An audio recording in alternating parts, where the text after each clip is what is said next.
لا لا لا لا لا لا لا الكعبة انصاف، والله انصاف، والله انصاف. انك تتحدى وتضحك وتقول لا تنسحب وتلقم ثلاثة واخر 10 دقائق ترجع بثلاثة، هذه شخصية البطل، والله شخصية البطل. ملقي اوه اوه اوه اوه اوه اوه مجانين، والله ما اعطوكم هذا اللقب عبث. مجانين مجانين مجانين. انا والله ما قلت بيجيبون الدوري عبث، والله ما قلت بيجيبون الدوري عبث، والله يا جماعة يا جماعة جنون الاهلي والله مجنون. اوه الهلال في مهب الرياح، والله في مهب الرياح، والله في مهب الرياح.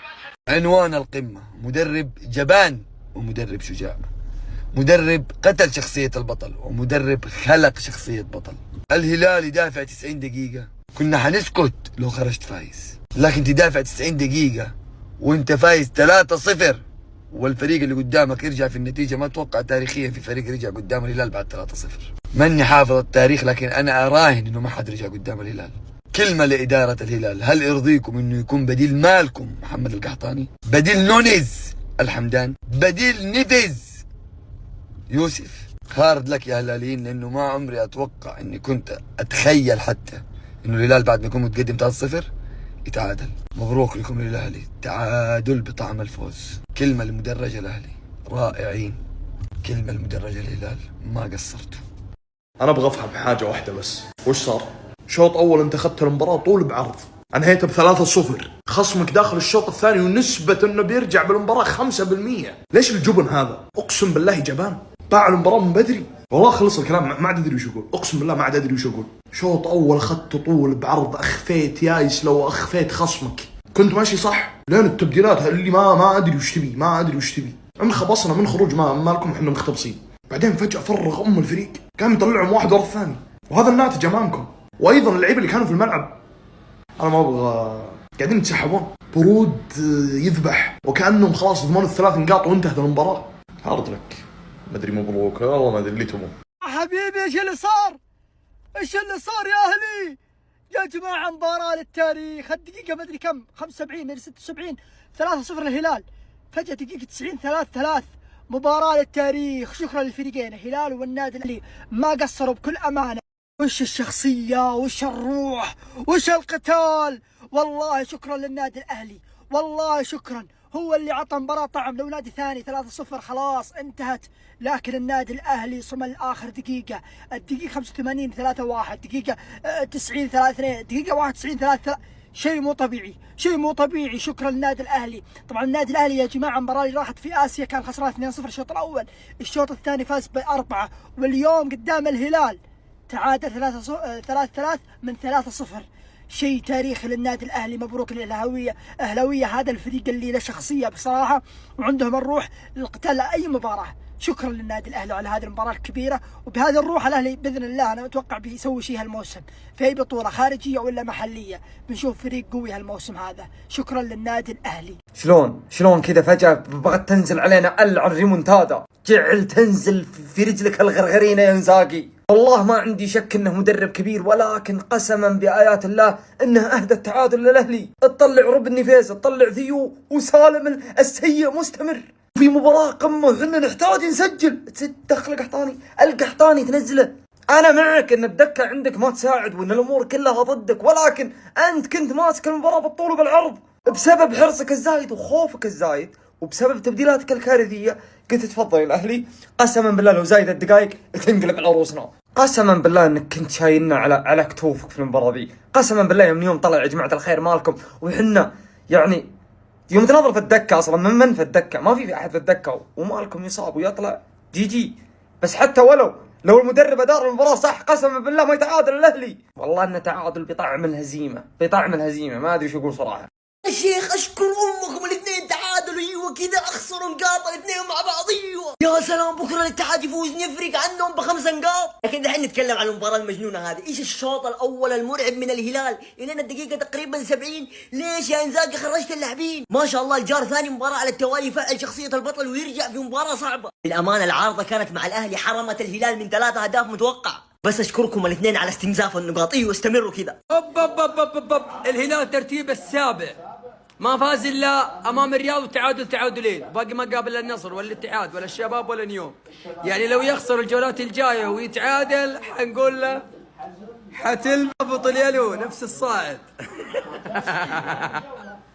كل شيء حبيبي يعني حلال عليك حرام على الاهلي. لا يا ابويا يمكن تنزل يلو السنه هذه باذن الله.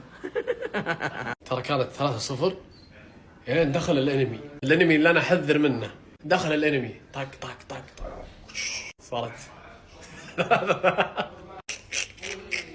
الاهلي كيف قلبها دعوات والدين.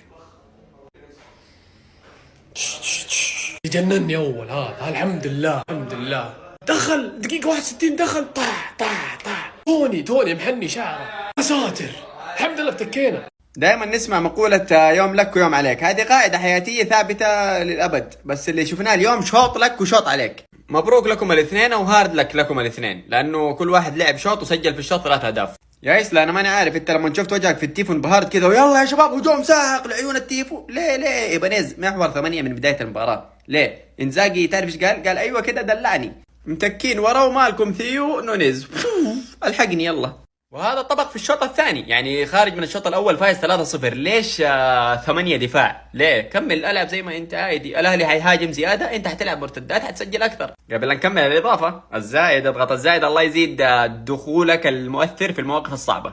هذا السوبر سب، تعريف السوبر سب هذا يا اخوان ما شاء الله تبارك الله. اعظم مهاجم محلي من يوم ما دخل التاثير اللانهائي ما شاء الله، ويقاتل على كل كوره ميته حتطلع ركله ثابته يبغى يلحقها. زي ما تكلمنا على اعظم مهاجم محلي، هذا اعظم مدافع محلي ما شاء الله تبارك الله. حلم حياتي عارف كيف كان البليهي ماسك عليه اساسي. هذا ممكن انا استغني عن اجنبي واخليه هو يلعب اساسي ما شاء الله. يعني يا اخوان بمثابه اجنبي، حتى شوف النحته، شوف نحته اجانب.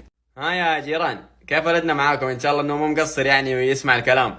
افضل شيء سواه في مباراة اليوم انه عطب مالكم. وعلى طاري مالكم يا اخوان، خروجه اثر في المباراة بنسبة 66.8%. ما يحتاج نتكلم على خطورة مالكم، يعني كلكم تعرفوه. خطر لما يبني الهجمة ولما ينهي الهجمة ولما يسحب ما شاء الله تبارك الله، حتى لما يدب خطر لانه كويتي. اكتبوا لي في الكومنتات هارد لك لمين في دي المباراة بالنسبة لك، ولايك فولو شير، تعالوا الاصفر في البايو وصلوا على النبي. سلام عليكم. عيال ياهي متعة الحمد لله اني انا لا هلالي ولا اهلاوي، لاني انا كنت حنضغط والله حنضغط لما اكون فايز ويعادلوا ولا اكون مهزوم الشوط الاول 3 والله حنضغط.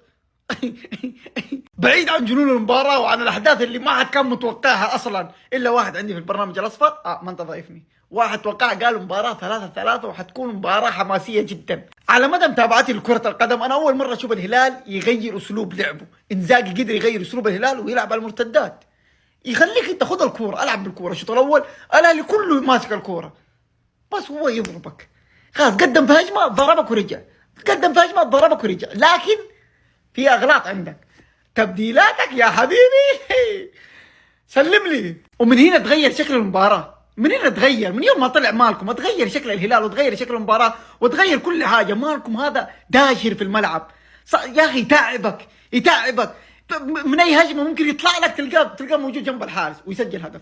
بخصوص ايبانيز اليوم يمكن 30 إلى 50 علامة استفهام على الاداء اللي قدمه، بس ما اتوقع في صانع محتوى طلع قال لا انا اشوف ايبانيز من افضل 3 إلى 4 مدافعين في العالم حاليا، خذوا من اثره للاحتياط. واكبر علامة استفهام في الهلال هو خروج متروفيتش وتجيب لي نونيز. يا اخي دورينا يبغى له زي متروفيتش. انت كمان جايب لي انزاجي اللي يلعب اجنحه اطراف وعرضيات، يرش عرضيات طيب وتحضير، يعني نونيز لا يحضر ولا حيركب. فانتوا فرطتوا اقسم بالله. ارض مقروضك لا يجي لك الاقرض منه، جاك الاقرض منه انت ما رضيت فيه، بدلوا لي اياه البس. اتوقع لا الاهلاوي ولا الهلالي مستوعب السيناريو اللي صار. يعني الهلالي كان منتشي في الشوط الاول وسجل 3 أهداف وقدر يسجل 3 أهداف. الاهلي رجع في الشوط الثاني من الدقيقه 70 قدر يسجل 3 أهداف. ايش الجنون اللي صار في المباراه؟ بصراحه مباراه ممتعه، لكن كان ناقص الهدف الرابع اللي كان يقدر يسجله النادي الاهلي في نهايه الوقت البدل ضايع. الاهلي كان يقدر يسجل ويضيف الهدف الرابع وينتصر وياخذ 3 نقاط.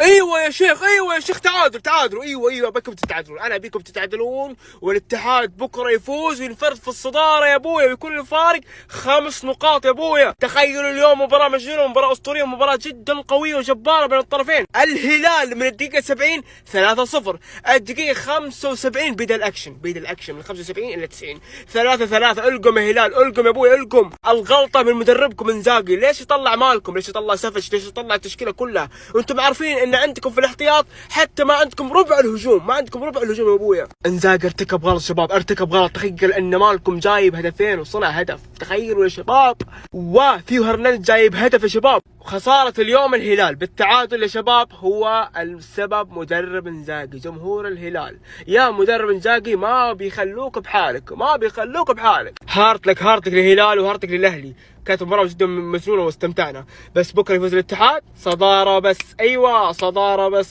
دوبي اعرف ليش الاهلي اخذ بطولة النخبة، دوبي اعرف. كنت اطقطق عليكم اقول لكم بطولة سهلة، لا الموضوع ما هو بالسهولة، لان الفريق ذا عنده رغبة. شفتوا منظري بني الصح؟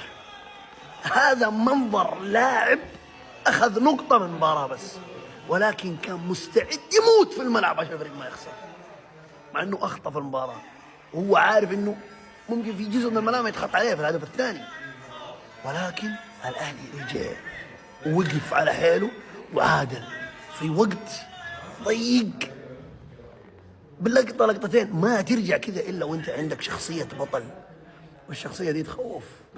والله الاهلي استعاد عافيته. الاهلي دحين اهلي الثمانينات ولا ما نعرف. برايم الاهلي قاعدين نشوف. لو وصلت معنا لغاية هنا ما تنساش الاشتراك في القناة وتفعيل زر الجرس عشان يوصلك كل فيديوهات جديدة مننا، والسلام.